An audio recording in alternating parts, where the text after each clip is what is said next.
One Bills Live, presented by Kalata Health. John Murphy, Steve Tasker coming to you, and joining us on the line right now, the head coach of the Buffalo Bills, Sean McDermott, is with us. Hello, Coach. How are you today? I'm doing well, guys. How are you? Good. We haven't talked to you since the Combine. How you holding up? Your family good? Everybody healthy and doing okay? Yeah, we are. We're blessed to be healthy, and we certainly know that there's a lot of people out there that aren't, and so our thoughts and prayers certainly go out to them, and can't wait to see things get back to normal here.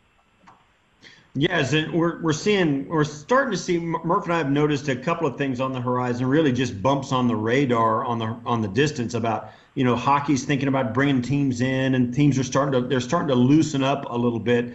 The league really has benefited from the timing of the pandemic. I just said this a couple of minutes ago, and what are your thoughts on the fact that the league doesn't have to make any major adjustments to their schedule until July and August, and I think that's a huge plus for the NFL.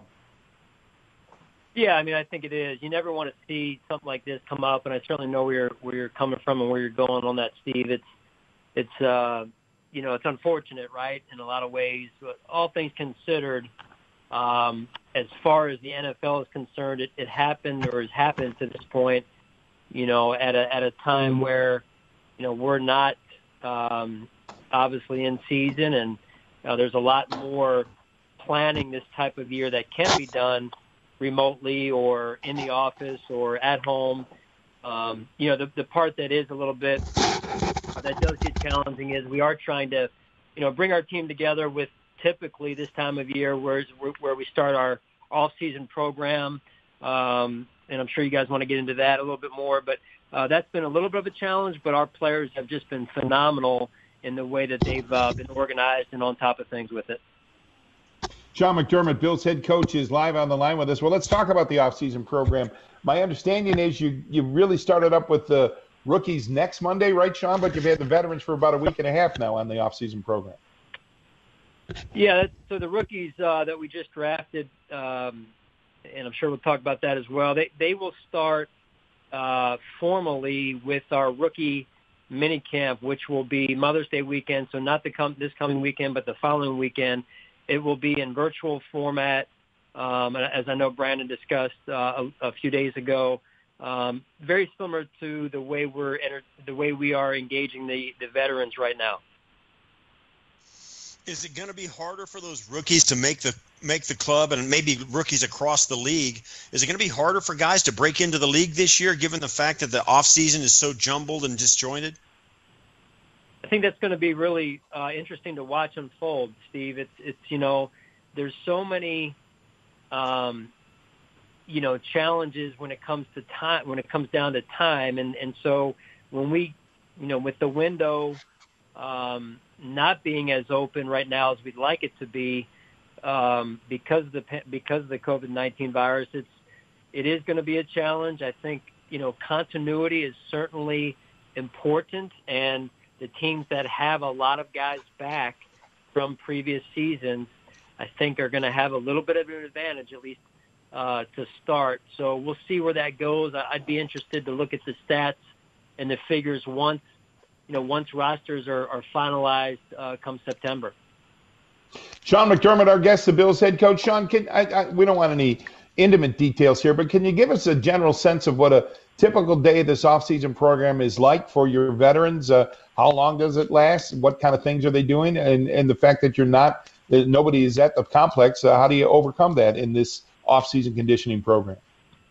Yeah, I mean, for a player, it's probably a little bit different than for a coach at this point. But for a player, I'll just start there. There's 4 hours, very similar to what it would be if they were in town in Buffalo in our facility. It's a 4-hour max. 2 of the hours are spent in the classroom, meeting-wise, and then 2 of the hours are spent with workouts. So obviously some from an accountability standpoint, we have a little bit of an easier gauge on the meetings piece of it than we do on the workout piece. But that said, our strength coach Eric Ciano and his staff have done a phenomenal job of creating or being creative in finding ways to measure some of what's going on with our workouts, so that so that we know who's completing them and who isn't. So how does Eric and his group do that? Do they ask for the players to send back videos of their workouts? How does that work? Well, yeah, not to get into too many details, but there's just and I think it really goes back to our players and the people, like it always does with culture and teams. Our players are just the players that Brandon has done a really good job bringing in, have done a phenomenal job of just holding each other accountable and encouraging one another. This is the important phase where we try and begin to bring our team together. It's really before that. It's a collection of individuals from all different parts of the country. And so there's a great bond developing right now during this part of the off season. Was there a thought? Is it just happy coincidence, or was there really some serious thought given to, trading your number one pick for Steph Diggs, a veteran, and then signing some guys from Carolina, signing A.J. Klein from New Orleans, bringing Josh Norman in, guys that you have coached before, have been in your system before?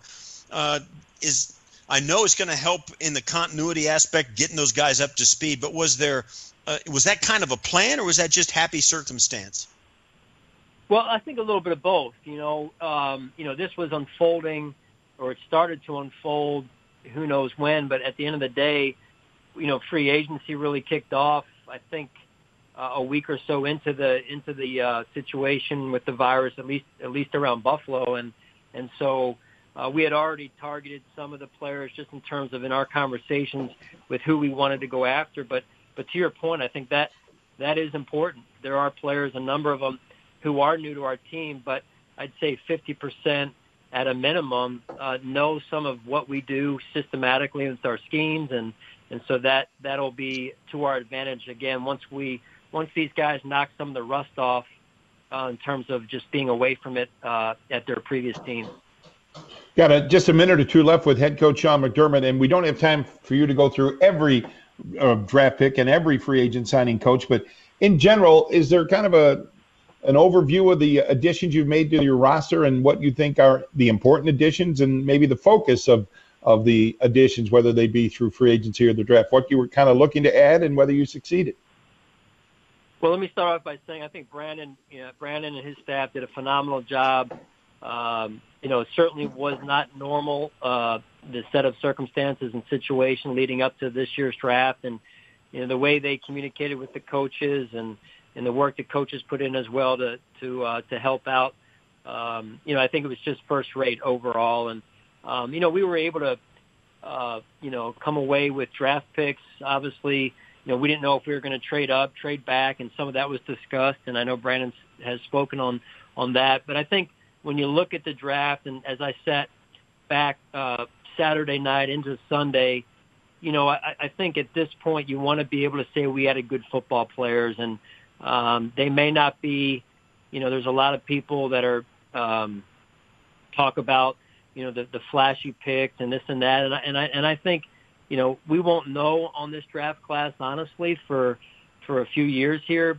That said, I know I feel good about, and I know the coaches do, we went after players that we felt like fit us, off the field and on the field. And when you talk about, AJ and then you look at his numbers and what he was able to do at Iowa, you spend time speaking, talking with him, and then you go all the way down through the draft picks, and the receivers, just to mention a couple of the draft picks, the receivers, at the end of the day, these guys have caught the ball in their career. And I know it sounds, hey, well, that's a cop-out, Sean. Receivers should catch the ball. Well, easier said than done, Steve, as you know, and sometimes that gets an easy fundamental like that gets overlooked at a position like that when people want 40 times, and so on and so forth. At the end of the day, you got to be able to catch the football, and you got to be able to catch it in a contested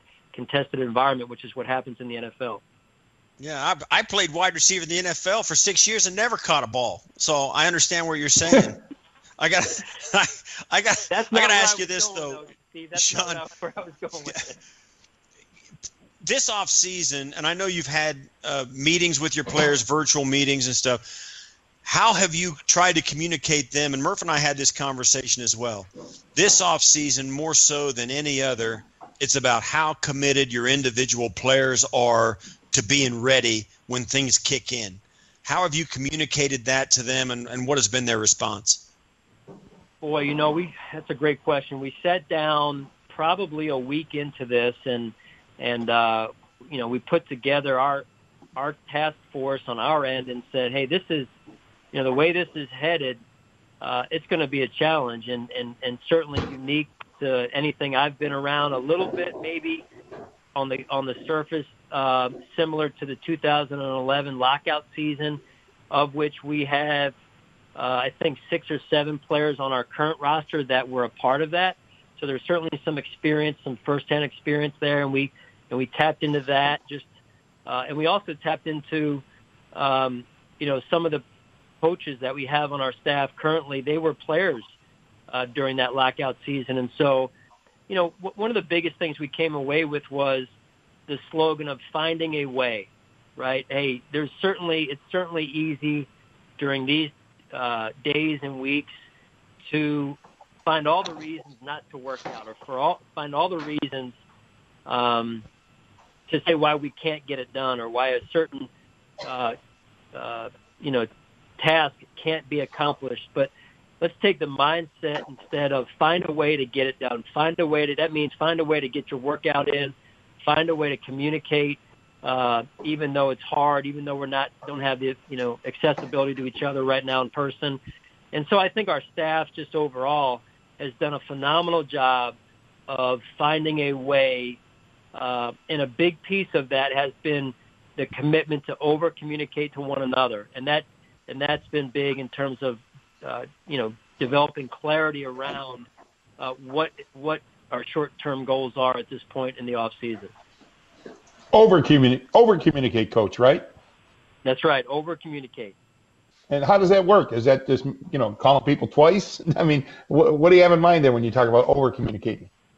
I just think it's we've got to right now be very clear on what our expectations are, and if that means at the end of the day it means not assuming people know, right? And Mm-hmm. So going above and beyond right now to make sure that whatever the topic is, that we are clear on what it is, why it's important to our success, and then the right way to go about accomplishing the task or the goal. And again, I go back to the staff. We've got these kind of subcommittees here on our staff, call it a task force if you want, that I've really tried to delegate certain challenges or certain just things that are out there that we have to think through, and it's a lot, right? And so, our staff has done a phenomenal job again of just coming together and finding ways to get things done.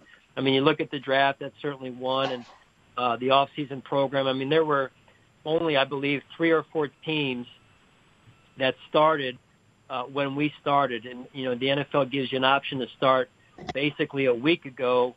Or 2 weeks ago almost now, and there was only a handful of teams that started when we did along with us, and so we felt like we were organized, had our act together, and we're ready to go, and we hope that serves us as we move forward. Sounds like you got it covered, Coach. Thanks very much for joining us today, and good luck. Keep it going. Well, I appreciate you guys having me on. I hope everyone out there stays safe and healthy.